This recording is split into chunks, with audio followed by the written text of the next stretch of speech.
Hello, hi, this is Arvind here. Welcome to this video.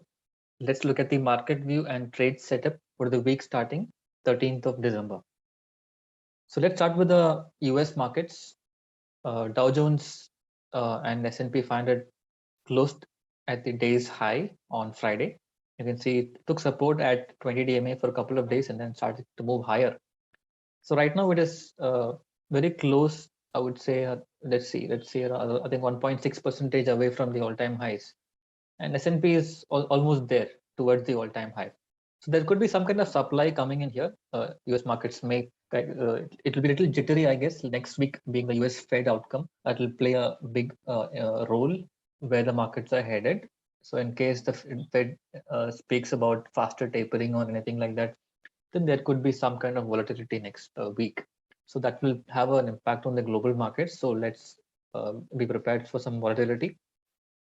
And but overall structure is positive. There's no sign of weakness as of now, and even SGX Nifty has closed higher above 17,600. So let's come back to the Nifty chart. You can see here there was something like a flag and pole formation in the daily chart, right? There was a good reversal from the double bottom here, and it's formed like a flag and pole pattern here. It's kind of taking a pause above the 20 DMA, and it's looking set for the next up move towards 17,800 zones. So if it sustains above 17,600, assuming that we open gap up, and there is a chance we will move towards 17,800. So that's where the problems come in, because you can see there's a trend line. If we connect these two highs, there's a trend line resistance coming here at 17,800, which is also the 50% retracement. So sorry, 61% retracement at 17,900. You can see this is a very strong supply zone for Nifty. So any kind of rallies to here can get sold into. So that's what I'm expecting. So this will be a very tough hurdle to cross. And 18,000 being a round number, a lot of call writing is here. So probably around say 200, 300 points up move we can expect, but it should ideally get stalled here. So we have to see if it continues to break out or it's a reversal from here, right? As of now, the structure is positive in the near term. So in fact, last week also I spoke about the fact that let me just clear all this. In the weekly chart, uh, I'd mentioned that if we close above the 20-week moving average, I'll be going aggressively long, and that's what I did. I bought some calls, and I'm carrying it with me. You can see 17,800 is the next supply zone coming here. So there is an upside for another 200 to 250 points. That's for sure. So good to stay long, but close to this, I'll be a little cautious. So I'll take off my profits and wait for the next breakout, which can test 18,200 zones, right? That is the next resistance zone, right? So we have to take it step by step because multiple supply zones are coming here. If this gets taken out, then 18,600 will be the next, the all-time high, right?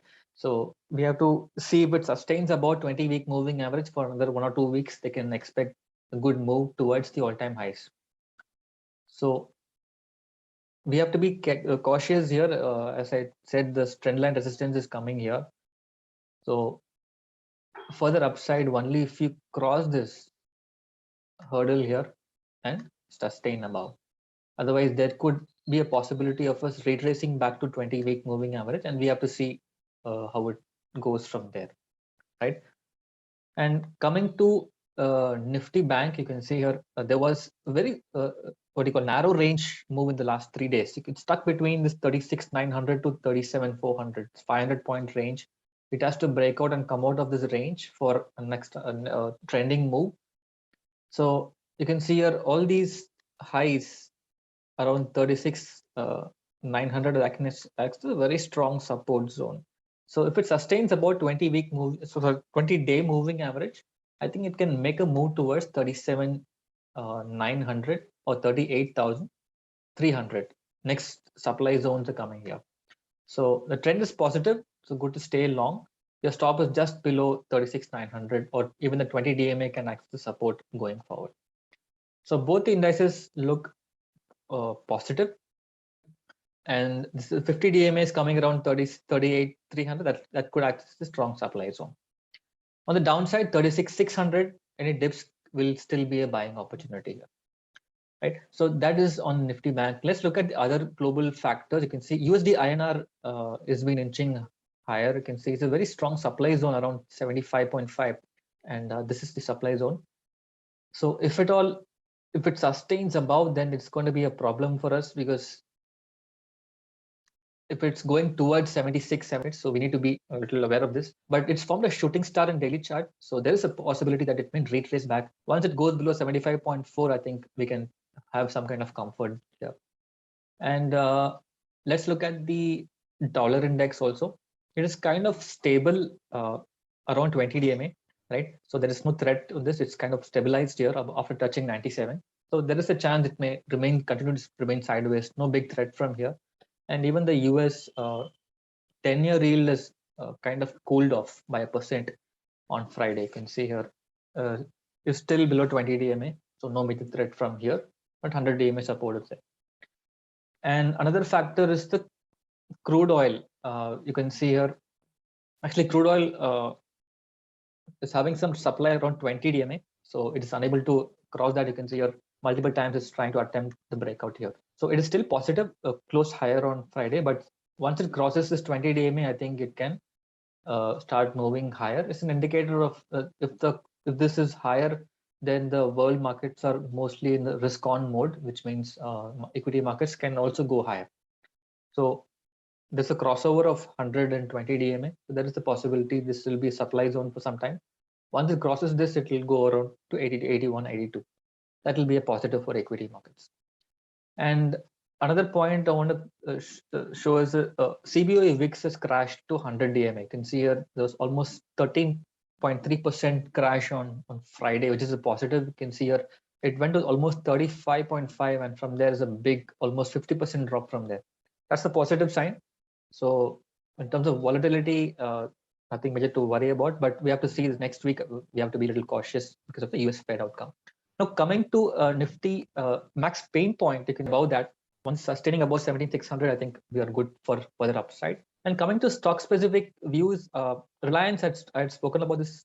In fact, I mentioned this to my clients also. You can see it's contracting in a narrow range, and it is in a very close to a strong supply zone. You can see here all these points we connect. There's a strong supply zone coming here. So once it is crossing and staying above this 20 DMA, around 2460 zones, I think it's moving higher to 2500 to 2540 zones. So Reliance can take Nifty higher. And coming to other stocks, like I think Granules also looks good. It's holding above this 100 DMA support. I think it's moving higher to 353 and given a buy call to my clients. So buy on dips if you're not holding a position. And Realty Index also looks good. Let me just show it to you. So I'm bullish on Realty for the coming week. Godrej Properties, DLF, all these are good picks for the coming week. You can see about 20 DMA. I think there is more upside. Let me show DLF chart and given a buy call to my clients. I think it's moving towards 440, 450 zones. Any dips if we get tomorrow, we can go long on DLF. And another sector I'm bullish on is the PSU bank. You can see here it's taking support at 20 DMA and starting to move higher. There's a lot of up move. I think let's see how much away from the all-time highs. You can see around 9% to 9-10% up move is pending in PSU banks. And I'm bullish on Canara Bank and SBI, and also on Bank of Baroda, recovery from the lows and holding about 20 DMA. I think 230 is the first target. It can also retest the previous high around 245. And also another stock is PNB. I'm also bullish on this. You can see a good support at 120 DMA. I think it's moving towards 42.5. It's already achieved a target of 41. A second target is 42.3. I think it's going there.